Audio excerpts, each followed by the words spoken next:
Hello दोस्तों, स्वागत है आपका इन्फॉर्मेशन ज्ञान और हिस्ट्री की क्लास में। तो देखिए, इस वीडियो में हम बात करेंगे ब्राह्मणिक और श्रमणिक ट्रेडिशन के बारे में। इन्हीं को ब्राह्मणिक और श्रमणिक रिलीजन भी कहा जाता है। और ये जो हिस्ट्री की क्लास है, अगर मैं बात करूं तो ये हर एक एग्ज़ाम के पॉइंट ऑफ व्यू से रिलीवेंट रहने वाली है।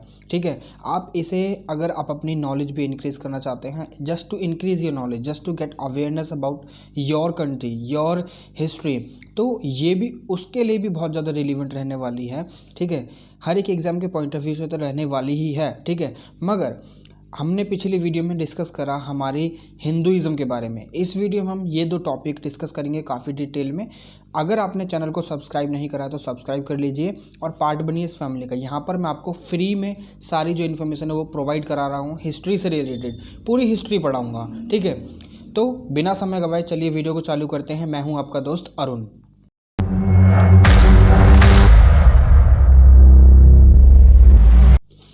तो देखिए, ब्राह्मणिक और श्रमणिक ट्रेडिशन की अगर हम बात करें, थोड़ी सी डिटेल में बात करें, तो हम देखते हैं कि जो रिलीजियस डाइवर्सिटी है ना, वो इंडिया में बहुत ज़्यादा है। रिलीजियस डाइवर्सिटी देख लीजिए, हर तरह की डाइवर्सिटी इंडिया में बहुत ज़्यादा पाई जाती है, चाहे वो इन टर्म्स ऑफ फ्लोरा हो या फिर फाउना हो। ठीक है, फाउना और फ्लोरा दोनों ही प्रकार की डाइवर्सिटीज़ बहुत पाई जाती हैं। जस्ट अ सेकेंड, अगर इंडिया की बात करिए तो इंडिया हर एक प्रकार से रिच है। मतलब हर एक, अगर कॉन्टेक्स्ट में देखा जाए तो हर प्रकार से इंडिया को रिच पाया जाता है, चाहे वो पॉपुलेशन हो, चाहे वो कल्चर हो, चाहे वो खाना हो, चाहे वो पीना हो, हर प्रकार में। बात करें इंडिया की तो देखिए, इंडिया को मैं रफली एक मैप बनाता हूँ। जस्ट अ मिनट, मान के चलिए ये हमारा इंडिया है। ठीक है, सॉरी ये थोड़ा सा अलग हो गया। ये हमारा ये इंडिया, अरे ये सिंपल, ये देखिए यहाँ पर ये इंडिया है, ये हमारा नॉर्दर्न स्टेट हो गया। ठीक है, ये हमारा यहाँ पर गुजरात, और ऐसे ही काफ़ी सारे स्टेट हैं हमारे इंडिया में।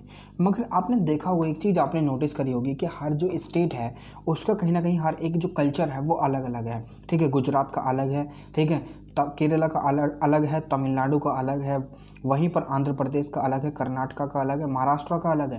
मतलब हर स्टेट में हर एक चीज़ डिफरेंट पाई जाती है। पॉपुलेशन भी, अगर आप रंग की बात करोगे, रंग भी कहीं ना कहीं बहुत ज़्यादा डिफरेंस उसमें पाए जाते हैं। मगर आज के समय में सारी की सारी चीज़ें मिंगल हो गई हैं, तो कहीं ना कहीं हमें डाइवर्सिटी और भी ज़्यादा देखने के लिए मिलती है। इसी प्रकार से देखा जाए तो जो नॉर्दर्न स्टेट है ना हमारे, वहाँ पर भी आपको काफ़ी सारी डाइवर्सिटी देखने के लिए मिलेगी, खाने के संदर्भ में भी, पीने के संदर्भ में भी। वहीं पर जो नॉर्दर्न स्टेट्स जो होते हैं, जैसे कि यूपी में जो चपाती और दाल वगैरह चलती है, वहीं पर सदर्न स्टेट्स में फिश और राइस चलते हैं। ठीक है, राइस विद ऑल दी सब्जीज। ठीक है, सारी सब्जियों के साथ। तो यही सारी चीज़ें अगर हम देखें तो कहीं ना कहीं इंडिया जो है हर रिस्पेक्ट में, हर एक कॉन्टेक्स्ट में कहीं ना कहीं रिच कंट्री है। ठीक है, पॉपुलेशन के हिसाब से भी, क्योंकि यहाँ पर हर एक धर्म को माना जाता है, हर एक धर्म को फॉलो करा जाता है, और हर एक धर्म के जो अवशेष है ना वो पाए जाते हैं। मानकर चलिए जैसे कि बुद्धिज़्म, जैनिज़्म और सिखिज़्म, मानना नहीं है, ये असलियत में ये वो रिलीजन है कहीं ना कहीं जिनका जो जेनेसिस है, जिनका जो बर्थ है वो कहीं ना कहीं इंडिया में ही हुआ है। ये सारे के सारे जितने भी धर्म हैं वो इंडिया में ही जन्म हुआ है इनका, और इंडिया होम है जो ओल्डेस्ट रिलीजन है ना, ओल्डेस्ट रिलीजन वर्ल्ड का, दैट इज़ द ज़ोरास्ट्रियनिज़्म। वो उसके जो पीपल हैं, जो उसके जो फॉलोवर्स हैं, वो भी कहीं ना कहीं इंडिया में पाए जाते हैं। ठीक है, अब क्रिश्चियनिटी की अगर बात करें तो क्रिश्चियनिटी जो इंडिया में एंटर करी थी 50 AD में, सेंट थॉमस इसे लेकर आए थे। जो पादरी हुआ करते थे चर्च के, वो कहीं ना कहीं जो जीसस को माना करते थे। ठीक है, वो कहीं ना कहीं जो जीसस की टीचिंग्स थी, उन सारी चीज़ों को कहीं ना कहीं अपने साथ 50 AD में इंडिया में लेकर आए। तो कहीं ना कहीं हमें सारी चीज़ें कहीं ना कहीं इंडिया में देखने के लिए मिलती हैं, चाहे वो क्रिश्चियनिटी हो, ज़ोरास्ट्रियनिज़्म हो, बुद्धिज़्म हो, जैनिज़्म हो, सिखिज़्म। देखिए यहाँ पर अगर मैं बात करूँ बुद्धिज़्म और जैनिज़्म की, तो बुद्धिज़्म और जैनिज़्म दोनों हमारे इंडिया में ही इनका जन्म हुआ था। मगर आज के समय में जो बुद्धिज़्म है ना, वो पूरे जो बाहर की कंट्रीज हैं, जैसे कि जापान हो गया, कोरिया हो गया, और जो साउथ ईस्ट कंट्री हैं, ठीक है, जो जैसे कि इंडोनेशिया, म्यांमार, और क्या नाम है, कंबोडिया, लाओस, और इंडोनेशिया, फिलीपींस, और चाइना, और ये सारी कंट्रीज़ में कहीं ना कहीं जो बुद्धिज़्म है उसको बहुत ही एक्सटेंसिव स्केल पर फॉलो करा जाता है, including Sri Lanka, that is the Ceylon. ठीक है, तो यहाँ पर हमें देखने के लिए मिलता है कि जो रिलीजन इंडिया में स्टार्ट हुआ था और वहाँ पर आज उसकी जड़ें पाई जाती हैं, मगर यहाँ पर ज़्यादा फॉलोवर उसके नहीं हैं, मगर वहीं पर जो बाहर की कंट्रीज़ हैं उन्होंने इस रिलीजन को अडॉप्ट कर लिया और आज वो इस रिलीजन को फॉलो करते हैं। ठीक है, मैं आपको एक चीज़ बताऊं, चाइना है ना, चाइना, अब चाइना ने जो बुद्धिज़्म है उस रिलीजन को इसलिए फॉलो करा था कि क्योंकि वहाँ पर जब प्लेग वर्क, जहाँ पर महामारी चल रही थी उस समय पर, तो हमारे यहाँ से काफ़ी सारे जो बुद्धिज़्म के जो टीचर्स हैं यानी बोधिसत्वास हैं वो चाइना गए थे, अपने जो इज़्म है उसको बुद्धिज़्म में जो डॉक्ट्रिन है, बुद्धिज़्म की जो इज़्म है उसको फैलाने के लिए, जो बुद्धा की टीचिंग्स हैं उसको पढ़ाने के लिए बाहर की कंट्रियों में। तो वहीं पर जब उन्होंने पढ़ाया तो कहीं ना कहीं उनकी जो परेशानी थी वो कहीं ना कहीं धीरे धीरे जब उन्होंने सारे के सारे बुद्धा की जो टीचिंग है उनको फॉलो चालू करना कर दिया, तो उनकी जो परेशानी है, प्रॉब्लम्स हैं, वो कहीं ना कहीं धीरे धीरे कम होने लगी, जिस वजह से उन्होंने बुद्धिज़्म को ही अपना जो रिलीजन है वो मान लिया। ठीक है, अब इस्लाम की बात करी जाए तो इस्लाम कहीं ना कहीं, इस्लाम के जो फॉलोवर्स हैं वो भी इंडिया में बहुत ज़्यादा पाए जाते हैं। इसका जो ट्रेडिशन है वो इंडिया में एक एक्सटेंसिव स्केल पर फॉलो करा जाता है, मस्जिद वगैरह, और आपने देखा होगा मुगल्स वगैरह जब आए थे तो बहुत इस्लाम का परचम लहरा है। आज भी काफ़ी सारी जो पॉपुलेशन है वो इस्लामिस्ट है। ठीक है, मगर इसके साथ साथ हम हिंदुज़म की अगर बात करें, हिंदुज़म में 2 प्रकार के ट्रेडिशन हुआ करते थे उस समय पर जब हिंदुइज्म डेवलप हो रहा था, अपनी जो पकड़ है, अपनी जो रूपरेखा है वो ले रहा था। उस समय पर थे ब्राह्मणिक ट्रेडिशन और श्रामणिक ट्रेडिशन। अब ब्राह्मणिक ट्रेडिशन अगर मैं मोटे मोटे तौर पर बताऊं तो ब्राह्मणिक ट्रेडिशन वो हुआ करते थे जो वेदास की अथॉरिटी को एक्सेप्ट करा करते थे। क्या करते थे वो कहते थे कि हम वेदास के अकॉर्डिंग चलेंगे, मगर वहीं पर श्रमण ये कहा करते थे कि we are not willing to accept the authority of the Vedas, we will go away with from these Vedas. ठीक है, अब इन वेदास से दूर क्यों जाना चाहते थे? आपके मन में ये क्वेश्चन हमेशा उठना चाहिए कि वेदास से दूर क्यों जाना चाहते थे। अब देखिए, ब्राह्मणिक ट्रेडिशन में कुछ ऐसी चीज़ें भी एग्जिस्ट करती थी उस समय पर जो चीज़ों को कहीं ना कहीं, जो कुछ पीपल थे, कुछ ग्रुप ऑफ लोग हुआ करते थे, वो इन चीज़ों को फॉलो नहीं करते थे, वो उन चीज़ों को कहीं ना कहीं मानना ही नहीं चाहते थे, और उन चीज़ों ने कहीं ना कहीं एक बर्डन क्रिएट कर रखा था। ठीक है, मैं आपको आई बटन में एक लिंक डाल रहा हूँ वीडियो का, जहाँ पर मैंने आपको समझा रखा है कि जैनिज्म और बुद्धिज़्म, ये जो 2 हेटेरोडॉक्स सेक्ट हैं वो उभर कर क्यों आई, और वही कहीं ना कहीं रीज़न बना आगे चलकर कि श्रमानिक जो ट्रेडिशन थे वो आगे चलकर उभर कर आए। ठीक है, अब यहाँ पर बात करें ट्रेडिशन की, तो मैंने आपको ऑलरेडी बता दिया कि श्रमानिक कौन हुआ करते थे और ब्राह्मणिक कौन हुआ करते थे, और श्रमण्स और ब्राह्मणा हुआ कौन करते थे। ठीक है, अब ये जो दोनों ट्रेडिशंस थे वो आपस में ही दोनों को अपोज करा करते थे कि भाई तू गलत है, तू अच्छा है, तू गलत है, तू अच्छा है, ये सारी चीज़ें चला करती थी।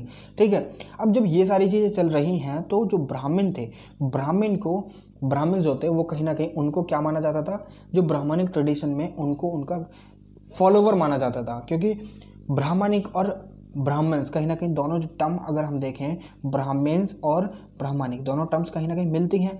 ठीक है, देखिए यहाँ पर मैंने लिख भी रखा है कि ये एक ऐसा बिलीफ सिस्टम था जो क्या नाम है कि जो वेदा हुआ करते थे ना, जो उनको एक्सेप्ट करा करता था, उनकी अथॉरिटी को एक्सेप्ट करा करता था। ठीक है, और कहीं ना कहीं, और जो ब्राह्मणिक सिस्टम के साथ नहीं चलना चाहते थे, जो ब्राह्मणिक सिस्टम हुआ करता था, वेदास की अथॉरिटी को नहीं एक्सेप्ट करना चाहते थे, उन्होंने फिर ब्राह्मणिक सिस्टम को ही छोड़ दिया और वो अपने ही पाथ को, अपने ही संसार बसाने के लिए निकल गए।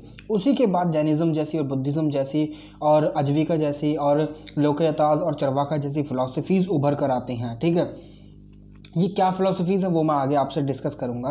तो यहाँ पर ये जो ब्राह्मणिज्म हुआ करता था, यहाँ पर ब्राह्मण्स को सबसे ऊपर माना जाता था, क्योंकि कहीं ना कहीं ब्राह्मण ही थे जो संस्कृत वगैरह पढ़ सकते थे। अब संस्कृत का क्या रोल है भाई, क्योंकि यहाँ पर जो वेदास थे, ऋग्वेद, यजुर्वेद, सामवेद और अथर्ववेद, ये चारों वेदास संस्कृत में ही तो लिखे हुए थे। अब ये जो संस्कृत थी कहीं ना कहीं ये जो ब्राह्मण थे वो ही पढ़ सकते थे। ठीक है, अब ये जो पढ़ सकते थे, क्योंकि पहले क्या हुआ करता था कि ये अगर गॉड हैं, यहाँ पर गॉड है और यहाँ पर एक जो एक जो डिवोटी है। अब गॉड और डिवोटी के बीच में अगर कोई भी रिलेशन कनेक्ट करना है ना, तो वहाँ पर ब्राह्मण्स का जो रोल है वो सबसे इम्पोर्टेंट यानी महत्वपूर्ण हुआ करता था। कहीं ना कहीं इस जो वायर है ना, जो कनेक्टिंग वायर है, इसको इस्टेब्लिश करने में ब्राह्मण्स ही मदद करा करते थे। अगर कोई भी संदेश डिवोटी को गॉड तक पहुंचाना है, then you have to tell that to the Brahman and ब्राह्मण विल से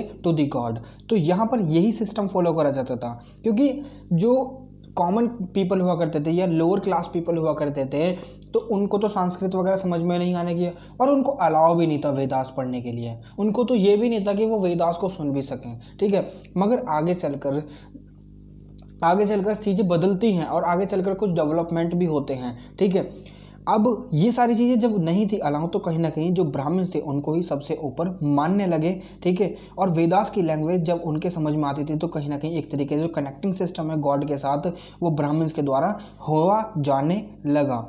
मगर यहाँ पर देखिए, अब जो वेदास हैं यहीं से तो हिंदुइज्म भी तो उभर कर चला है। अब हिंदुइज्म में एक कॉन्सेप्ट है कि हम सब कहते हैं अपनी लाइफ में कि कहीं ना कहीं एक ऐसा जना है जिन्होंने हम सबको बनाया है, तो हम कहीं ना कहीं एक जो सुप्रीम अथॉरिटी है ना उसमें बिलीव रखते हैं हिंदुइज्म में, ठीक है। अभी जो सुप्रीम अथॉरिटी है ना, यही कहीं ना एक ट्रू गॉड जो है, ये एक सेंट्रल आइडिया है हिंदुइज्म का, ठीक है। अब चलते हैं आगे।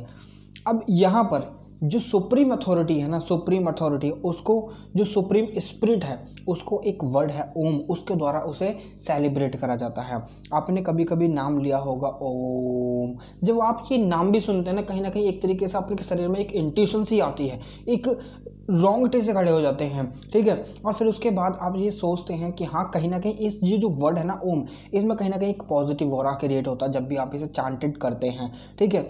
अब जो सेंट्रल प्रैक्टिस हुआ करती थी ब्राह्मणिज्म, वो थी sacrifice. Sacrifice was the most important thing.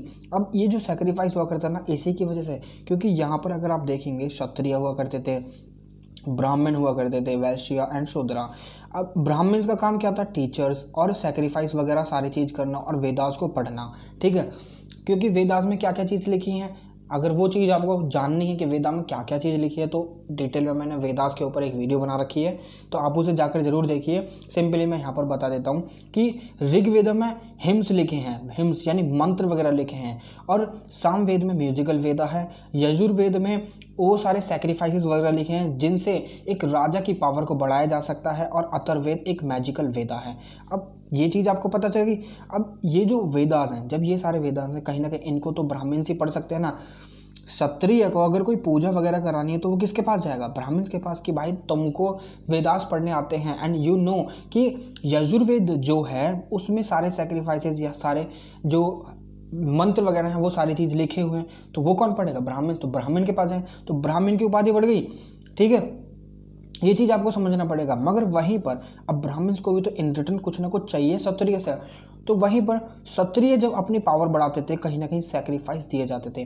Ashvamedha और क्या नाम है, वाजपेया, और भी एक और यज्ञ वगैरह हुआ करता था, राजसूया, और भी काफ़ी सारे थे, कि जिनको जब वो प्रैक्टिस करा करते थे तो उसके बाद राजा को ये प्रॉमिस करा जाता था, राजा विल गेट व्हाट, कि उसका जो राजपाट है वो एक्सपेंड करेगा और वो ग्लोरी प्राप्त करेगा। तो ये सारी चीज़ें वहाँ पर प्रिवेलेंट थी। अब उनमें सबसे बड़ा रोल हुआ करता था ब्राह्मण्स का, ठीक है। अब इसी चीज़ को देखते हुए जो वैश्यास हुआ करते थे, वैश्यास को क्या कहा जाता था कि आप जो है ना ट्रेड वगैरह और एग्रीकल्चर वगैरह प्रैक्टिस करो। अब ये सारी चीज़ें जब वैश्यास के लिए खुली हुई थी, तो वैश्यास भी तो भाई अपनी जो राजपाट है, अपना जो ट्रेड वगैरह, अपना जो एग्रीकल्चर है, उसके लिए भी तो कुछ ना कुछ देंगे। तो वहाँ पर जो भी पूजा करी जाती थी, बस उसके लिए सैक्रिफाइसेस हुआ करते थे। तो सैक्रिफाइस में या तो किसी एक जानवर की बलि दी जाती थी, या धन वगैरह, या फिर दान में क्या दिया जाता था? गाँव, जिसे हम गवी बोलते हैं, ठीक है। तो ये सारी चीज़ें दी जाती थी। अब ये सारी चीज़ें जो है ना कहीं जो वैश्य एंड शूद्र थे ना, उनको गवारा नहीं थी। अब वैश्यास जो एग्रीकल्चर प्रैक्टिस करते थे, उनके पास काव हुआ करते थे, यानी जो बैल हुआ करते थे, बैल के बच्चे, यानी कटिया जिसे बोलते हैं, ठीक है। कटिया, कटरा और भैंस, ये सारी चीज़ें हुआ करती थी। अब जब ये सारे सैक्रिफाइस में चले जाएंगे, तो फिर इनके पास हल जोतने के लिए बचेगा कौन? ठीक है। जब हल जोतने के लिए नहीं बचेगा कोई भी, तो भाई उगेगा कैसे सारी चीज़? जब सारी चीज़ उगेगी नहीं तो फिर अनाज कहाँ से आएगा? फिर ग्लोरी में खाने के लिए ना तो ब्राह्मण्स के लिए कुछ बचेगा, ना ही क्षत्रियास के लिए कुछ बचेगा। तो ये सारी चीज़ें कहीं ना कहीं अब वैश्यास को परेशान कर रही थी। अब शूद्रास जो कहीं ना कहीं जो तीनों वर्ण हुआ करते थे इनको सर्व करा करते थे, वैश्यास के यहाँ काम करा करते थे। अब वैश्यास के खेतों में भी तो काम करेंगे, जब बैल वगैरह ही नहीं रहेंगे, सारे के सारे बैल वगैरह सेक्रीफाइस के लिए चले जाएंगे तो काम कहाँ रहेगा फिर? तो कहीं ना कहीं ये सारी चीज़ें जो है ना परेशान करती थी। जब हमारे पास श्रमानिक रिलीजन में काफ़ी सारी फिलॉसफीज उभर कर आती हैं, जैसे कि बुद्धिज़्म, जैनिज़्म, चरवाका, लोकयताज और भी काफ़ी सारी थी। तो इसमें से बुद्धिज़्म और जैनिज़्म में कहीं ना कहीं जो लीडर थे ना उन्होंने कहीं ना कहीं प्रोमिनेंस प्राप्त कर ली। तो उन्होंने मुख्य तौर पर बहुत ज़्यादा चीज़ें ऐसी पढ़ाई कि वो कहीं ना कहीं लोगों को अट्रैक्ट करे अपनी तरफ अट्रैक्ट करा लोगों को उन चीज़ों ने। वहाँ पर सैक्रिफाइस के लिए भी मना कर दिया। अब जब सैक्रिफाइस नहीं होगा तो कहीं ना कहीं वैश्यास के तो मज़े आ गए ना, शूद्रास के भी मज़े आ गए। अब जो ये सारी चीज़ें फैला रहे थे वो कौन थे? क्षत्रियाज। दोनों बुद्धिज़्म, महावीरा और गौतम बुद्ध दोनों ही क्षत्रिय वर्ण से बिलोंग करा करते थे, ठीक है। अब ब्राह्मण्स की तो जान आफत में आ गई। तो यहीं पर ये सारी चीज़ें हुई, क्योंकि यहाँ पर जो मेन मोटिव हुआ करता था यानी सेंट्रल प्रैक्टिस हुआ करती थी ब्राह्मणिज्म में वो थी सेक्रीफाइस, ठीक है। और जो मिशन हुआ करता था, मेन मिशन हुआ करता था वो थी मोक्षा, ठीक है। मोक्षा हुआ करता था मेन मिशन। ये चीज़ आपके समझ में आ गई, ठीक है। अब चलते हैं आगे। तो देखिए एक और चीज़ यहाँ पर आपको समझनी है कि 19th सेंचुरी में जो वेस्टर्न स्कॉलर्स हुआ करते थे ना, तो यहाँ पर रिलीजन में एक टर्म यूज़ करी जाती थी ब्राह्मणिज्म। कहीं ना कहीं जो ब्राह्मण्स थे, ब्राह्मण्स को इसी के समान समझा जाने लगा, क्योंकि ब्राह्मणिज्म और ब्राह्मण में काफ़ी ज़्यादा डिफरेंस नहीं है, क्योंकि यहाँ पर इज्म है, यहाँ पर ब्राह्मण है, ठीक है। प्रीडोमिनेंट जो पोजीशन हुआ करती थी, सबसे ऊपर वाली पोजीशन थी वो ब्राह्मण्स की हुआ करती थी। कहीं ना कहीं इनको इसके साथ कनेक्ट कर देखा जाने लगा, ठीक है। एक और चीज़ जो यहाँ पर आपको समझनी है कि जो ब्राह्मणिज्म है वो हिंदुइज्म से अलग नहीं है। आज के समय में जो हिंदुइज्म है उसको ब्राह्मणिज्म से कनेक्ट कर देखा गया है, ठीक है। क्योंकि कहीं ना कहीं ब्राह्मण जो थे वो वेदास की जो अथॉरिटी थी उसको एक्सेप्ट करा करते थे। जब वेदास की अथॉरिटी को एक्सेप्ट कर रहे हैं तो कहीं ना कहीं जो वेदा हैं वहीं से तो हिंदुइज्म भी तो उभर कर आ रहा है। जब हिंदुइज्म यहाँ से उभर कर आया, एक रिलीजन जिसने आगे चलकर काफ़ी ज़्यादा तगड़ी शेप ले ली थी, जिसमें से वैष्णविज्म, साइविज्म, स्मार्टिज्म और जो एक और सेक्ट हुआ करती थी वो यहाँ से उभर कर आई, जिसकी जो प्रोमिनेंट लीडर हुआ करती थी वो होती थी गॉडेस यानी देवी जी, ठीक है, दुर्गा माता। तो यहाँ पर ये सारी सेक्ट उभर कर आई। कहीं ना कहीं फिर ये चीज़ें इन्हीं के साथ तो कनेक्ट हुई, क्योंकि यहाँ पर भी तो ब्राह्मण ही प्रोमिनेंट रोल प्ले कर रहे थे, एक तरीके से जो एक लीडर का रोल प्ले कर रहे थे। गॉड और जो डिवोटी है उसके बीच में कनेक्शन बिठाने के चक्कर में, कनेक्शन बिठाने के लिए तो ब्राह्मण्स का रोल यहाँ पर सबसे ज़्यादा हुआ करता था। तो यही चीज़ें यहाँ पर थी। देखिए कुछ भी यहाँ पर बुरा मानने वाली बात नहीं है, मैं यहाँ पर खाली आपको समझा रहा हूँ कि ब्राह्मण्स का रोल कैसे कैसे क्या क्या हुआ करता था, ठीक है। अब चलते हैं आगे। तो एक कोई भी सेपरेट रिलीजन नहीं समझा गया कि हिंदुइज्म अलग है और ब्राह्मणिज्म अलग है, नहीं, दोनों को एक साथ मिला दिया और दोनों को एक ही समझा जाने लगा, दैट इज द हिंदुइज्म, ठीक है। हिंदू और ब्राह्मणिज्म को मिला दिया इज्म, हिंदुइज्म, ठीक है। अब एक और चीज़ यहाँ पर आपको समझनी है वो ये है कि हिंदुइज्म है, देखिए यहाँ पर हिंदुइज्म है, यहाँ पर ब्राह्मणिज्म है।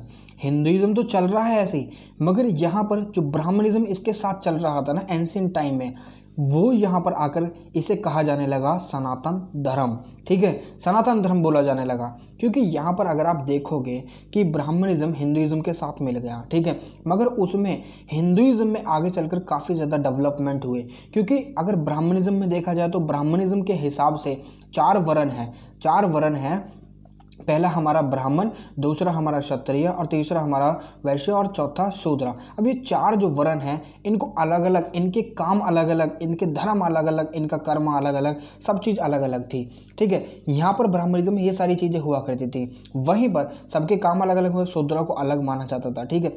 अब हिंदुइज्म में इन सारों को एक जगह मिला दिया। हिंदुइज्म जब डेवलप हुआ, जब जो रिफॉर्मिस्ट मूवमेंट उभर कर आने लगे, जैसे कि वैष्णविज्म और साइविज्म, तो यहाँ पर लोगों को जो फॉलोवर्स थे, अलग अलग जो सेक्ट थी, शर्मानिक ट्रेडिशन जो हुआ करता था, शर्मानिक रिलीजन, उसको फॉलो करा करते थे। जब वो डिक्लाइन हुआ तो वो ब्राह्मणिज्म की तरफ तो गए। ब्राह्मणिज्म फिर क्या ले लेता, हिंदुइज्म की शेप ले लेता, क्योंकि यहाँ पर काफ़ी ज़्यादा रिलैक्सेशन हो गया था। यहाँ पर सबको एक ही नज़र से सबको देखा जाने लगा, सबको एक ही तरीके की जो तवज्जो थी वो दी जाने लगी। मैं आपको एक एग्जांपल देकर समझाता हूँ। देखिए, ब्राह्मणिज्म में ये सारी चीज़ें प्रैक्टिस हुआ करती थी, डिस्क्रिमिनेशन वगैरह, ठीक है, सबको अलग अलग माना जाता था। मगर आज के समय में जब आप हिंदुइज्म की बात करते हो ना, तो हिंदुइज्म में ये सारी चीज़ें कहीं पर भी नहीं लिखी हैं, ठीक है। हिंदुइज्म एक ऐसा रिलीजन है जहाँ पर सबको सर्व करा जाता है, सबको एक ही आँख से देखा जाता है, ना कि बायसनेस है। वहीं पर ब्राह्मणिज्म में ये सब सारी चीज़ें हुआ करती थी। मगर आज की ब्राह्मणिज्म को आज के समय में क्या बोला जाता है, सनातन धर्म, ठीक है। सनातन धर्म में ये सारी चीज़ें प्रैक्टिस हुआ करती थी। मगर हिंदुइज्म कहीं ना कहीं अलग है। मगर हिंदुइज्म में भी ब्राह्मण्स का जो रोल है वो बहुत प्रोमिनेंट है, अलग है, ऊंचा है। और वहीं पर सनातन धर्म में भी और ब्राह्मणिज्म में भी ये सारे रोल प्रोमिनेंट हुआ करते थे। आपको बात समझ में आई? नहीं समझ में आई तो दोबारा वीडियो को शुरू से देखिए, ठीक है। शुरू से नहीं, मतलब जहाँ से आपको समझ में नहीं आई है। तो चलते हैं आगे। तो ये चीज़ आपको समझ में आ गई।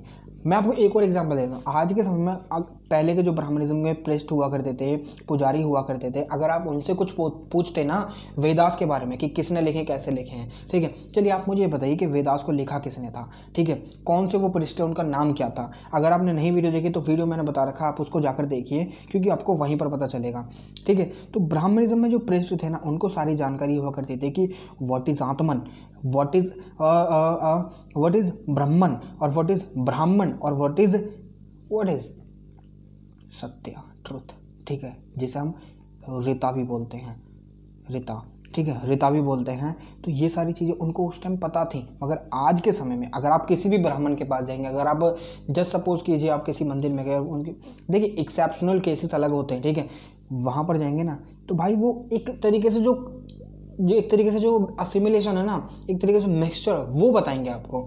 अब अलग अलग जाकर अलग अलग चीज़ें जो आपको समझा सकें, वो असलियत में सनातन धर्म का असली ब्राह्मण है, ठीक है। देखिए, लीजिएगा मत अपने ऊपर, ठीक है, यहाँ पर मैं जस्ट आपको समझा रहा हूँ, ठीक है। अब यहाँ पर आगे हम देखें तो यूनिवर्स जो है, यूनिवर्स एक जो है ना, एक ऐसा यूनिवर्स है जहाँ पर अलग अलग चीज़ें हर किसी के लिए बनाई गई हैं। जस्ट सपोज आज एक पर्सन है अरुण, मैं ही मान लीजिए, मैं ही हूँ अरुण, ठीक है, मेरा जन्म हुआ है, तो मेरे जन्म में कहीं ना कहीं कुछ ना कुछ तो कारण होंगे जिसके लिए मैंने जन्म लिया है। वो कारण क्या है? अगर आप उस कारण को पहचान लोगे, then you attend moksha, you have attend moksha, ठीक है। अगर आपने वो कारण सारे पहचान लिए, अगर आपने वो कारण नहीं पहचाने कि आपका जन्म किस लिए हुआ है, then you will again born, आपका जन्म दोबारा होगा, ठीक है। तो यहाँ पर जो ब्राह्मणिज्म है, यानी सनातन धर्म जिसे बोला जाता है, अगर उसकी बात करें तो उसमें यही बोला गया कि यूनिवर्स के क्रिएटर के द्वारा जब यूनिवर्स बनाया गया तो उसमें कहीं ना कहीं हर एक के लिए अपना अपना एक रोल दिया गया, ठीक है। उस रोल में कहीं ना कहीं जो हिंदुइज्म है वो बहुत बड़ा रोल प्ले करता है, ठीक है। ब्राह्मणिज्म में अलग अलग चीज़ें हुआ करती थी, ठीक है, मगर हिंदुइज्म ने सबको अपने अंदर असिमिलेट कर लिया, क्योंकि यहाँ पर हिंदुइज्म में हमने काफ़ी सारे डेवलपमेंट देखे हैं। अब वो डेवलपमेंट आपको कहाँ मिले? पिछली वीडियो में, ठीक है। अब जो हिंदुइज्म में काफ़ी सारे हमने डेवलपमेंट देखे हैं, सबको असिमिलेट कर लिया, तो वहाँ पर हिंदुइज्म ने कहीं ना कहीं लोगों को उनका पाथ दिखाया। Then what you have to do, आपको करना क्या है, आपको चलना क्या है, कैसे करना है, कहाँ जाना है। क्योंकि अगर देखा जाए, जो कुछ लोग ऐसे हैं जो शिव जी को पूछते हैं, कुछ लोग ऐसे हैं जो विष्णु जी को जो पूछते हैं। अब दोनों को अगर हम हिंदुइज्म में ला देंगे तो जो लोग हैं वो उनका एक ही तो रिलीजन हो जाएगा, दैट इज़ द हिंदुइज्म। अब जो हिंदुइज्म हो गया, अब उसमें वेराइटीज़ हैं तो, ठीक है। अब सबको एक जगह तो लेकर आए। अगर कहीं आप बाहर जाते हो, जस्ट सपोज कि आप अमेरिका चले गए, वहाँ पर आपको एक इंडियन मिल जाता है, देन यू थिंक कि भाई कोई तो मिला अपने देश का, अगर वो आपकी लैंग्वेज बोलने लगे देन यू विल कि इस भाई सोने पे सुहागा कि मेरी ही लैंग्वेज बोलता है। तो यही सारी चीज़ें कहीं ना कहीं हिंदुइज्म में सारी चीज़ों को जोड़ दिया गया है, सारी चीज़ों को एक साथ लेकर गए, एक तरीके से यूनिटी क्रिएट करी गई। ठीक है, यहाँ पर आपको बात समझ में आ रही है। तो जो रोल था ना यूनिवर्स ने जो क्रिएट करा, हिंदुइज्म ने उसको फॉलो करने के लिए पाथ दिखाया। ठीक है, पर्सन को कि आपको फॉलो कैसे करनी है चीज़ें। समझ में आई आपको? नहीं समझ में आई दोबारा देखिए। ठीक है, जहाँ से आपको नहीं समझ में आई। अब आगे अगर हम बात करें हिंदुइज्म की, तो 3 चीज़ों पर ज़्यादा फोकस करा गया, that is the artha, karma और मोक्षा। ठीक है, वेल्थ, कर्म आपके, और kama that is the sexual pleasure. ठीक है, और कोई भी मटेरियलिस्टिक प्लेजर, और मोक्षा जो लास्ट में आपको अटेन करना है। अर्थ में आपका वानप्रस्थ और गृहस्थ आ जाते हैं, काम में आपका जो आपकी गृहस्थ आती है। ठीक है, मोक्षा में आपका लास्ट सन्यासी और मोक्षा वगैरह प्राप्त हो जाते हैं। ठीक है, अब यहाँ पर मैंने आपको लास्ट क्लास में बताया था कि ब्राह्मण्स 2 प्रकार के हुआ करते थे, दैट इज द निर्गुण और सगुण। निर्गुण जिनके कोई भी फॉर्म नहीं होती थी, जो इमेज वर्शिप, यानी जैसे कि लिंगा कोई फॉर्म नहीं, कोई इमेज नहीं है गॉड की, वहाँ पर लिंगा को प्रैक्टिस करा जाता था, पूजा जाता था, वेनरेट करा जाता था, वर्शिप करा जाता था। और वहीं पर जो सगुण हुआ करते थे वो इमेज की प्रैक्टिस करा करते थे, यानी इमेज को पूजा करते थे। जैसे कि आज के समय में भोले जी की तस्वीर है, और विष्णु जी की तस्वीर है, गोरखनाथ जी की तस्वीर है, जहर बाबा की तस्वीर है, और क्या नाम है, काफ़ी सारे गॉड्स हैं हमारे पास जिनको हम पूछ सकते हैं। ठीक है, तो यहाँ पर देखिए बिलीफ सिस्टम एक ऐसा बिलीफ है, अगर आप बिलीव कर लो तो वो आपके लिए, अगर आप नहीं बिलीव करो तो कुछ भी आपके लिए नहीं है। ठीक है, ये कहता है बिलीफ सिस्टम। जो बिलीफ आज आपका है वो कल आपकी वैल्यू बन जाएगी, फिर आपका एटीट्यूड बन जाएगा। यही एथिक्स में पढ़ाया जाता है। ठीक है, हिस्ट्री में हम बहुत जो चीज़ें होती हैं, यानी फिलोसफी से जो रिलेटेड चीज़ें होती हैं, वो हम एथिक्स के पॉइंट ऑफ व्यू से ही देखते हैं। ठीक है, मैं आपको सारी चीज़ें बताता चलता हूँ, ताकि जब भी आप कलेक्टर बने या सिविल सर्विस में जाएं तो वहाँ पर आपकी जो निडरता है ना, आपकी जो लाइफ है ना, वो एक पॉजिटिव वे में जाए। ठीक है, वहाँ पर आपको कोई भी नीचे या पीछे दिखाने वाला ना हो। ठीक है, वहाँ पर जब आप खड़े हो तो आपके अंदर से भी एक पॉजिटिव ऑरा निकले, जिससे कि आपके तरफ लोग अट्रैक्ट हों और आपका कहना माने। ठीक है, यही सारी चीज़ें होती हैं। ठीक है, यहाँ पर हिंदुइज्म में ये कहा गया कि अगर यहाँ पर 2 प्रकार के लोग हैं, एक तो हैं जिन्होंने मतलब एनलाइटन हैं, जो मतलब ये समझ चुके हैं कि हाँ कुछ चीज़ें हैं, मुझे मोक्ष प्राप्त करना है, यानी उन्होंने मोक्ष प्राप्त कर लिया है। तो भाई उनको जो वर्ल्डली अफेयर्स है ना, उनसे अलग हो जाना चाहिए। ठीक है, मगर अगर कुछ ऐसे भी पर्सन हैं, पीपल हैं, कुछ हैं जिन्होंने अभी मोक्ष प्राप्त नहीं करा, तो वो इन सारी चीज़ों में हैंडल आसानी से हो सकते हैं और मोक्ष प्राप्त कर सकते हैं।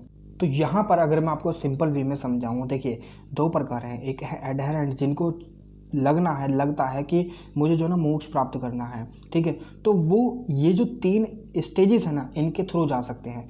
मगर वहीं पर जो दूसरे लोग हैं जिनको कोई भी चीज़ नहीं चाहिए, वो जो अपनी लाइफ जीना चाहते हैं, तो भाई वो अपनी लाइफ जी सकते हैं, वो कुछ भी कर सकते हैं। ठीक है, मगर जो ये चीज़ जाते हैं ना, उनको कहीं ना कहीं अपनी जो वर्ल्डली अफेयर्स हैं ना, उनसे कहीं ना कहीं मोक्ष प्राप्त करना होगा, वो छोड़ने पड़ेंगे, तभी तो वो अपनी ये जो 3 चीज़ें इनको लीड कर सकते हैं। इसलिए जो हमने जब गुरुकुल सिस्टम पढ़ा था, यानी आश्रमा सिस्टम पढ़ा था, तो उसमें मैंने आपको सारी चीज़ समझाई थी कि ब्राह्मण जो थे उनको तो मोक्ष प्राप्त करना होता था। ठीक है, इसलिए वो क्या करते थे कि वो इन सारी चीज़ों के साथ गुजरा करते थे। ठीक है, अर्थ, कामा, मोक्षा।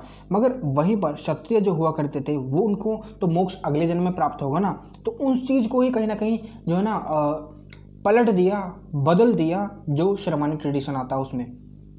तो यहाँ पर जो क्षत्रिय थे उनको तो नहीं करना, तो वो आप अदर जो चीज़ें हैं ना, अदर जो मटेरियलिस्टिक लाइफ है उसमें इंडल्ज कर सकते हैं। ठीक है, अब यहाँ पर हिंदुइज्म में कामा और धर्म 2 बहुत इंपॉर्टेंट, बहुत ही मोस्ट इंपॉर्टेंट चीज़ें हैं, जो हर धर्म में, चाहे वो जैनिज्म हो, बुद्धिज़्म हो, हिंदुइज्म हो, जोरास्ट्रियनिज्म हो, क्रिश्चियनिटी हो, इस्लाम हो, कर्म और धर्म में सबसे ज़्यादा फोकस करा गया है। यानी अगर मैं कर्म की अगर बात करूं तो देखिए, और धर्म की बात करूं, दोनों आपस में ही इंटर रिलेटेड है, मतलब रिलेटेड हैं, दोनों एक साथ के साथ चलते हैं। इंटीग्रेटेड अगर वे में देखें तो दोनों साथ चलेंगे।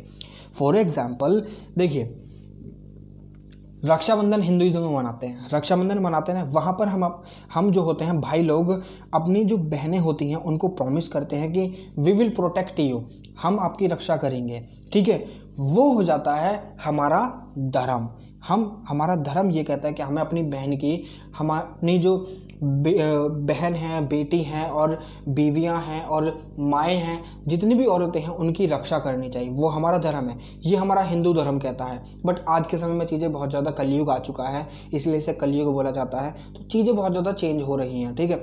तो यहाँ पर धर्म ये कहता है, मगर कर्म क्या कहता है?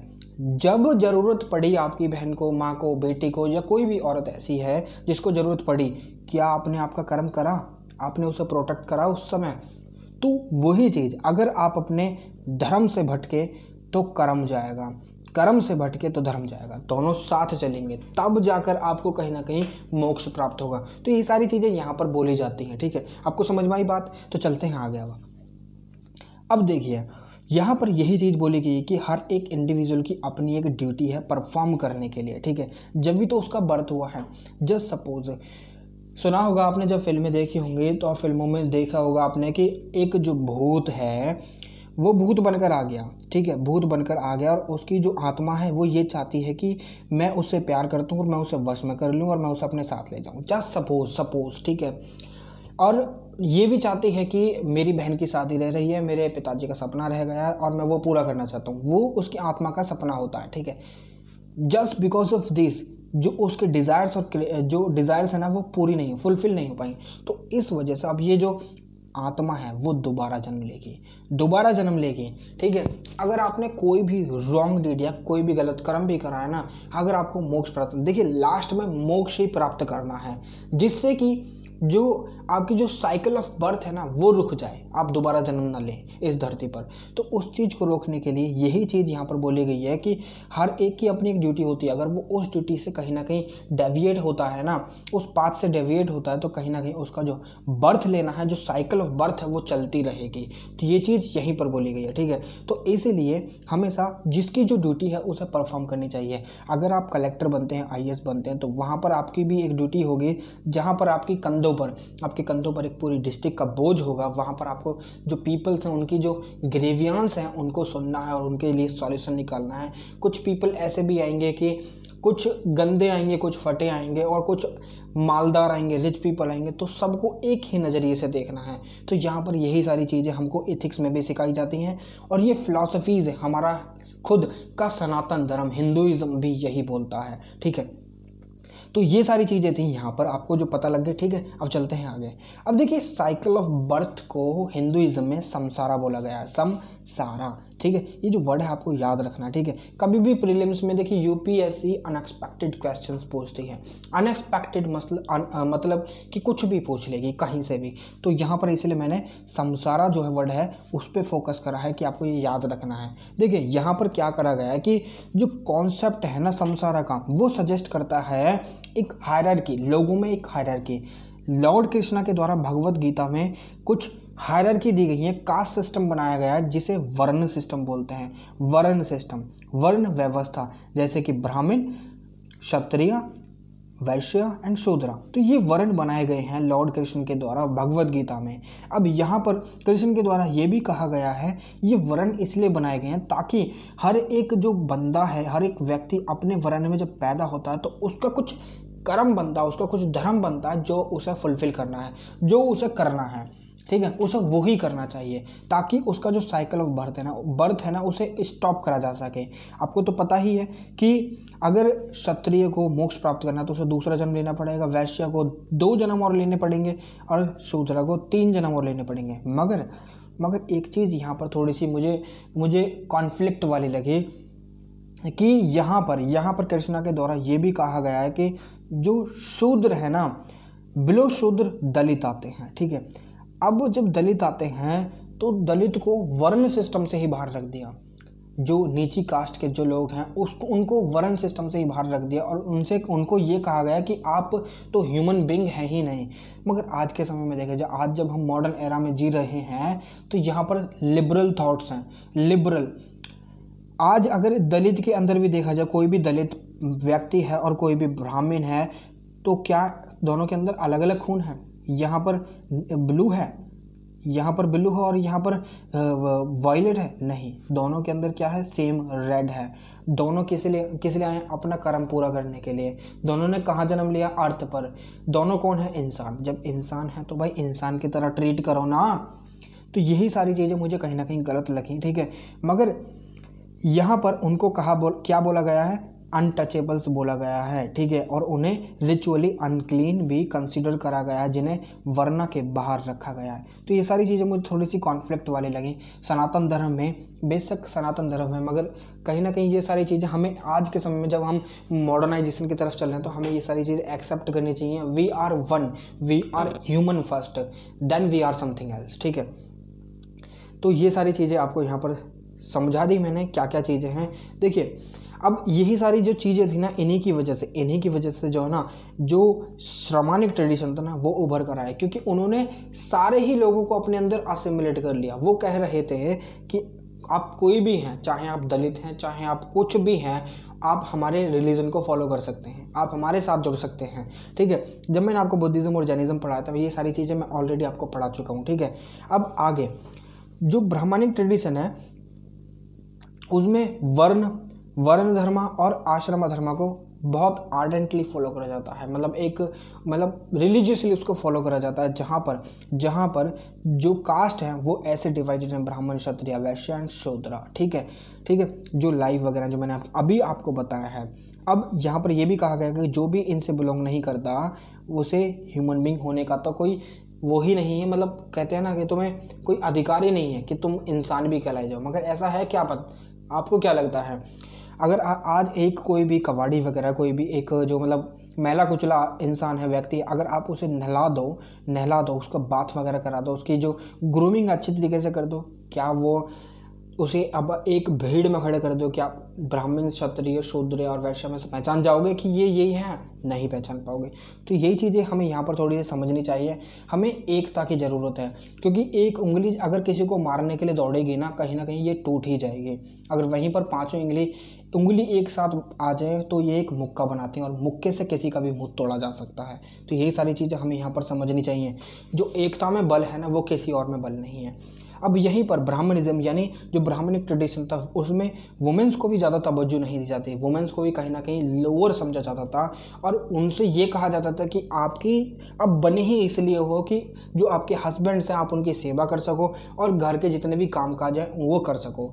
तो ये कहीं ना कहीं वुमेंस की, क्योंकि अगर आज के समय में देखा जाए, जो वुमेन्स हैं वो कहीं ना कहीं 50% पार्टिसिपेट करती हैं भाई वर्ल्ड में मेंस के साथ।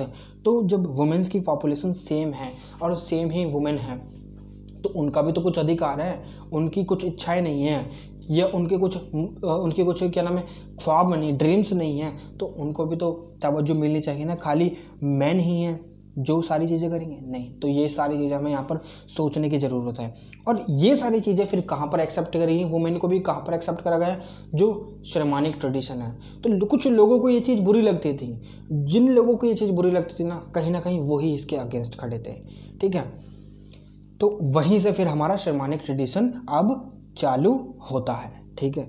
अब चलते हैं श्रमानिक ट्रेडिशन की तरफ, जिन्हें रेनाउंसर ट्रेडिशन भी कहा जाता है, जिन्होंने कहीं ना कहीं वेदास की जो अथॉरिटी है उसको चैलेंज करा था और उनके अगेंस्ट खड़े हो गए थे, और वो कहते थे कि we do not accept Vedas, ठीक है।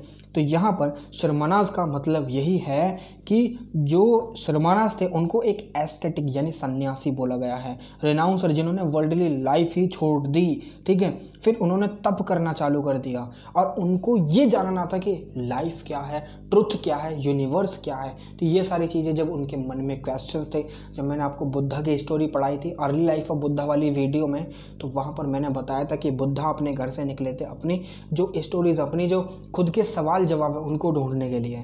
तो यहाँ पर यही सारी चीज़ें चल रही थी। मगर जो ब्राह्मणिज्म है, ब्राह्मणिज्म और ब्राह्मणिक, उसमें भी कुछ ऐसे पीपल हुआ करते थे जो कहीं ना कहीं एक एस्केटिक लाइफ जिया करते थे। मगर यहाँ पर जो कुछ ऐसे ब्राह्मण्स भी थे जो एस्केटिक लाइफ तो जीते ही थे, मगर अपनी जो फैमिली थी ना उनको भी साथ रखते थे। मतलब एक जो कहते हैं ना कि एक स्टर्न कठोर जो एक एस्केटिक लाइफ थी ना वो प्रैक्टिस नहीं करा करते थे, फैमिली लाइफ को भी एक साथ लेकर और एस्केटिक लाइफ को भी एक साथ लेकर। वहीं पर दूसरे प्रकार के लोग हुआ करते थे ऐसे जो एक तरीके से जो कठिन जो कड़ा परिश्रम जो हुआ करता था, कड़ी जो एस्केटिक लाइफ हुआ करती थी उसको जिया करते थे। ठीक है, अब यहाँ पर शर्मानिक ट्रेडिशन में अगर हम देखें तो शर्मानिक ट्रेडिशन में जो क्षत्रिय थे, जितने भी फॉलोवर्स यहाँ पर आए, तो वो कहीं ना कहीं उन्होंने एस्केटिक लाइफ फॉलो करी और वो भी एकदम कड़ा परिश्रम कर। ठीक है, तो चलते हैं आगे। अब देखिए यहाँ पर अगर मैं बात करूँ ब्राह्मणिक नॉर्म की, तो कहीं ना कहीं जो शर्मानिक ट्रेडिशन है वो कहीं ना कहीं फॉरेस्ट में प्रैक्टिस करा गया, क्योंकि बुद्धा भी कहीं ना कहीं अपने घर से निकल कर कहाँ पर गए थे, फॉरेस्ट में गए थे। ठीक है, उन्होंने वर्ल्ड की जो जितनी भी परेशानी उनको एक्सेप्ट करा और अपने सवाल जवाबों को ढूंढने के लिए निकल गए। ठीक है, उन्होंने जो ब्राह्मण्स के जो सेक्रीफिशियल राइट्स थे, कस्टम्स थे, उनको ठुकरा दिया कि we do not accept all these things, हम अपना रास्ता खुद देख लेंगे। ठीक है, और उन्होंने क्या कहा कि सैक्रिफाइसेस किसी भी चीज़ को डिसाइड नहीं कर सकते हैं, sacrificed can not determine a particular thing कि क्या होगा। ठीक है, आज के समय में भी अगर आप देखोगे तांत्रिज्म बहुत ज़्यादा चल रहा है। ठीक है, जो टोना टोटका वगैरह, तो यहाँ पर अगर आप एक सैक्रिफाइस देते हो, तो अगर आपने बोलते हुए देखा हो काफ़ी सारे जो ब्राह्मण्स होते हैं उनके द्वारा आपने सुना होगा उनके मुंह से कि अगर आपने बकरे को दे दिया, सैक्रिफाइस कर दिया, then you will pass this exam वगैरह वगैरह, आप इतनी अंगूठी पहनोगे तो आपको ये मिल जाएगा और अपनी वो, तो ये सारी चीज़ें चलती थी। मगर यहाँ पर शर्मानिक ट्रेडिशन में ये सारी चीज़ें एक्सेप्ट नहीं करी जाती थी। यहाँ पर जो आपका कर्मा हुआ करता था ना और आपका धर्म, यहाँ इसको सबसे ज़्यादा एम्फोसाइज करा, इस पर सबसे ज़्यादा फोकस करा गया था। ठीक है, अब यहाँ पर वहीं पर हमने देखा कि वुमेन्स को यहाँ पर बिल्कुल भी तवज्जो नहीं दी जाती थी और यहाँ पर वुमेन्स को भी अपने साथ असिमिलेट कर आगे चले गए और एक रेवोल्यूशन लेकर आ गए जो ब्राह्मणिज्म के अगेंस्ट खड़ा हो गया। ठीक है, यहाँ पर कहा कि एक हाउस होल्डर जो वुमेन है ना, वो भी आसानी से हमारे संघा को ज्वाइन कर सकती है और एक रिनाउंसर बन सकती है। ठीक है, आगे चलते हैं। आगे यहाँ पर ये कहा गया कि इनके द्वारा, यानी जो शर्मानिक ट्रेडिशन के जितने भी फॉलोवर्स थे, कि ब्राह्मणिक ट्रेडिशन में क्या हुआ था कि ब्राह्मण्स जो थे वो मीडिएटर का काम करते थे, एक डिवोटी और एक गॉड के बीच में। मगर यहाँ पर आप डायरेक्ट मालिक हो, जो आप डायरेक्ट अपना रिलेशन, एक अपना जो ब्रिज है वो कंस्ट्रक्ट कर सकते हैं, खुद ही गॉड के साथ कॉन्वर्सेशन स्टार्ट कर सकते हो और अपनी प्रॉब्लम्स जितनी भी गॉड को बता सकते हो। यहाँ पर आपको ज़रूरत नहीं है कि ब्राह्मण्स को बुलाना और एक सैक्रिफाइस कंडक्ट कराना है, यज्ञ वगैरह कंडक्ट कराना है तो उससे आपकी प्रॉब्लम गॉड तक पहुँचेगी। नहीं, ऐसा कुछ नहीं। आप डायरेक्ट गॉड को, डोमेस्टिक जो वर्शिप है ना उस पर ज़्यादा फोकस करा गया और एक तरीके से जो निर्गुण है उस पर फोकस करा गया, क्योंकि यहाँ पर एक डिसिप्लिन फॉलो करा गया था। जैनिज़्म और बुद्धिज़्म में मैंने ऑलरेडी ये सारी चीज़ें बता रखी हैं, तो यहाँ पर यही सारी चीज़ें बोली गई थी। अब इनमें से काफ़ी सारी सेक्ट उभर कर आती हैं, जिसमें से कहीं ना कहीं अजविकास, बुद्धिस्ट और जैन से प्रोमिनेंट बनते और लोकयताज। ठीक है, अब ये कौन कौन थे हम देखेंगे अभी आगे, मगर आपको एक और चीज़ यहाँ पर बता देना चाहता हूँ मैं, है कि जो ब्राह्मणिक ट्रेडिशन हुआ करता था उसमें भी काफ़ी सारे जो ऋषि मुनि हुआ करते थे और वो भी काफ़ी सारे तप वगैरह करा करते थे, मगर वो एक तरीके से रिनाउंसर नहीं कहलाए। क्यों? क्योंकि उन्होंने जो अपनी फैमिली लाइफ और वर्ल्डली लाइफ, अपनी जो ऑस्टेरिटी एस्केटिक लाइफ है ना उसको एक साथ मैनेज करा। मगर यहीं पर शर्मानिक ट्रेडिशन में ये रिनाउंसर इसलिए कहलाए क्योंकि इन्होंने अपनी सारी जो वर्ल्डली लाइफ थी वो छोड़ दी, चाहे वो बीवी बच्चे हों, चाहे वो खाना पीना हो, सब चीज़ छोड़ दी और अपनी जो लाइफ का जो एम है ना उसको ढूंढने के लिए निकल गए। यहाँ पर गैविन फ्लड ये कहते हैं कि ये पॉइंट आउट करना कि नॉन वैदिक और वैदिक हिस्ट्री में क्लियर डिफरेंस क्या था वो कहीं ना कहीं अलग बात है, क्योंकि हम देखते हैं कि जो ब्राह्मणिज्म और जो ये शर्मानिक ट्रेडिशन है, कहीं ना कहीं ब्राह्मणिज्म अपने जो सोर्सेस उठाते हैं वो वेदास से उठाते हैं और जो शर्मानिक ट्रेडिशन है वो भी उसका जो बेस है कहीं ना कहीं वेदास में मिलता है, उपनिषद, क्योंकि उपनिषद में ही तो आत्मन और जीवा अजीवा का कॉन्सेप्ट वगैरह डिस्कस करा गया है। तो यही सारी चीज़ें कहीं ना कहीं डिस्टिंक्शन करना बहुत अलग है, बहुत मुश्किल पड़ जाएगा। तो यही सारी चीज़ें यहाँ पर गैविन फ्लड कहते हैं। ठीक है, आगे चलते हैं। तो ये सारी चीज़ें तब करते हैं और क्या नाम है, फिर स्पिरिचुअल पावर गेन कर लेते हैं ऋषि मुनि वगैरह, मगर फिर भी वो रिनाउंसर नहीं कहलाए। वो इसीलिए क्योंकि वो अपनी जो स्ट्रिक्टनेस है ना वो उसमें नहीं लेकर आ पाए, क्योंकि उन्होंने अपने फैमिली के साथ साथ अपना भी ध्यान रखा, अपनी एस्थेटिक लाइफ का। तो ये सारी चीज़ें चलती रहीं। अब यहाँ पर शर्मानिक ट्रेडिशन में काफ़ी सारी सेक्ट्स उभर कर आती हैं, जिसमें से पहली थी आजीविका। आजीविका मैंने ऑलरेडी बता दी। अब मुझे आप ये बताइए कि आजीविका के जो फाउंडर थे वो कौन थे? मैकाले गौशाला। चलिए मैंने ही बता दिया। अब उसके बाद लोकायत, सॉरी मुझे आपसे पूछना था बट आप बताते नहीं हो ना, तो इसलिए मैंने खुद ही बता दिया। अब लोकायतास के बारे में बात करते हैं। अब लोकायतास क्या करते थे, इनका मानना क्या था, इनकी जो फिलॉसफी थी कहीं ना कहीं एक चीज़ के अराउंड घूमती थी, वो थी डेथ। अब ये कहते थे कि भाई अगर तुम आज मर गए ना तो यही आपका लिबरेशन है, यही तुम्हारा लिबरेशन है। अब तुम दोबारा जन्म लोगे ही नहीं, क्योंकि जो लाइफ है ना वो डेथ के बाद अब ख़त्म ही हो जाती है। ठीक है, ना तो इनका ये मानना था कि पुनर्जन्म होता है, ना इनका ये मानना था कि आगे भी जन्म होगा, आफ्टर लाइफ भी होती है। तो ये सारी चीज़ें इनके सामने नहीं थी। लोकायतास की फिलॉसफी यही थी। अब इनके फाउंडर चरवाका हुआ करते थे, क्योंकि चरवाका फिलॉसफी भी कहीं ना कहीं लोकायतास के अराउंड ही जो घूमती है। ठीक है, अब जो फाइनल लिबरेशन है वो मरने के बाद मिल जाएगी, तो ये इनका मानना हुआ करता था। और जो सेम फिलॉसफी थी वो ही यहाँ पर चरवाका के द्वारा बोली गई। चरवाका फाउंडर हुआ करते थे इसके। ठीक है, यहाँ पर क्या बोला गया इनके द्वारा, जो नेक्स्ट थी सस्वतवदिन्स।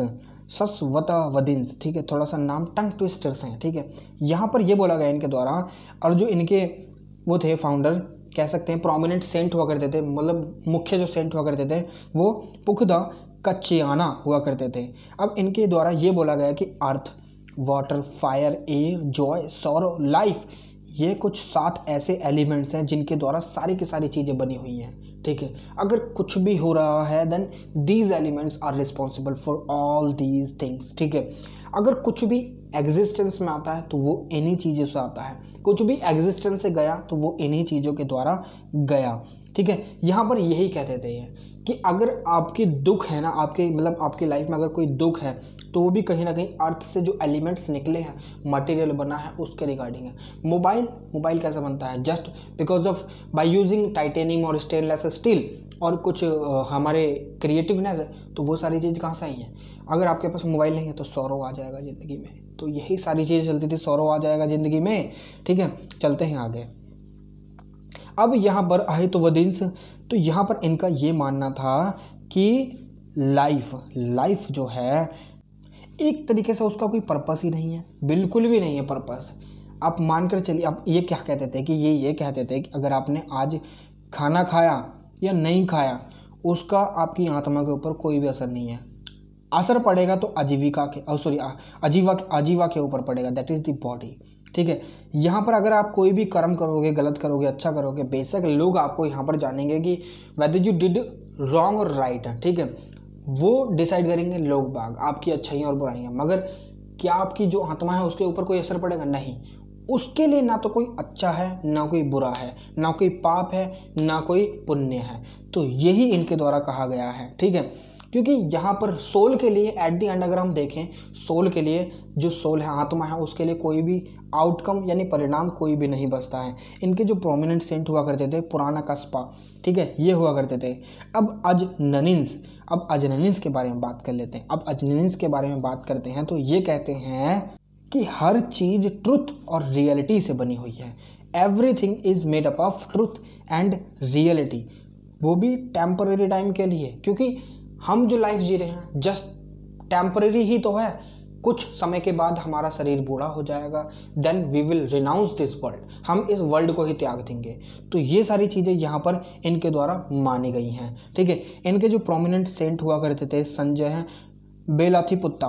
ठीक है, बेलाथीपुत्ता। ठीक है, ये इनका ये भी मानना था कि आपको हमेशा जो है ना, चाहे कोई भी सिचुएशन हो, आपको न्यूट्रल रहना चाहिए, तभी तो आप समझ पाओगे चीज़ों को, कैसी चीज़ें चल रही हैं। एग्जाम्पल देकर समझाऊँ? ठीक है, चलो समझाते हैं। एग्जाम्पल देकर देखिए, न्यूट्रल इन द सेंस कि आपको खाने में क्या पसंद है, मुझे नहीं पता, मेरे को आलू के पराठे पसंद हैं, तो आलू के पराठे की अगर मैं बात, देखिए सबकी पसंद अलग अलग होती है, मेरी पसंद थोड़ी सी अलग है। ठीक है, अब आलू के पराठे में मुझे जो है ना सॉल्ट ज़्यादा पसंद है। ठीक है, और जो चिली है, chilli flakes and red chilli, दोनों ही पसंद है बहुत ज़्यादा। और कोरिएंडर भी मुझे बहुत ज़्यादा पसंद है, ठीक है, आलू के पराठों में।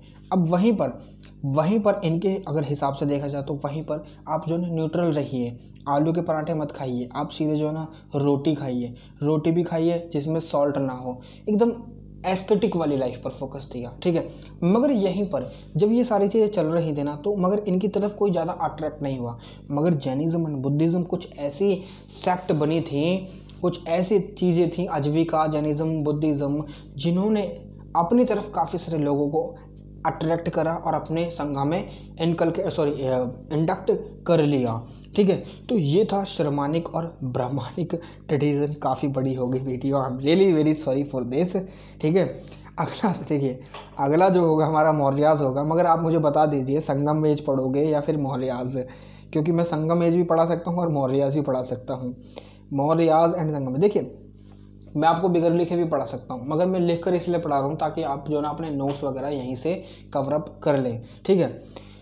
तो ये थी वीडियो शर्मानिक और ब्राह्मणिक रिलीजन से संबंधित और ट्रेडिशन से संबंधित। अगर आपने चैनल सब्सक्राइब नहीं करा है तो भाई सब्सक्राइब तो कर दो, क्योंकि यहाँ पर ज्योग्राफी भी पढ़ाई जाएगी, पॉलिटी भी पढ़ाई जाएगी, एथिक्स भी पढ़ाई जाएगी, ठीक है। बाकी जो सब्जेक्ट्स हैं science and technology and all, तो उन सब के लिए मैं टीचर कोई ना कोई हायर कर ही लूँगा, कोई तो पढ़ाने के लिए मिल ही जाएगा। मगर उससे पहले आपको सपोर्ट करना होगा ताकि थोड़ा सा रेवेन्यू वगैरह भी जनरेट हो जाए हैं, तो उसके बाद हम देखेंगे सारी चीज़ें। तो ये थी वीडियो, पसंद आई होगी, आई नो पसंद आई हो, काफ़ी सारी चीज़ आपको देखने के लिए और सीखने के लिए, मैंने जानने के लिए मिली हैं। तो वीडियो को कर दीजिए लाइक, चैनल को कर दीजिए सब्सक्राइब, ठीक है।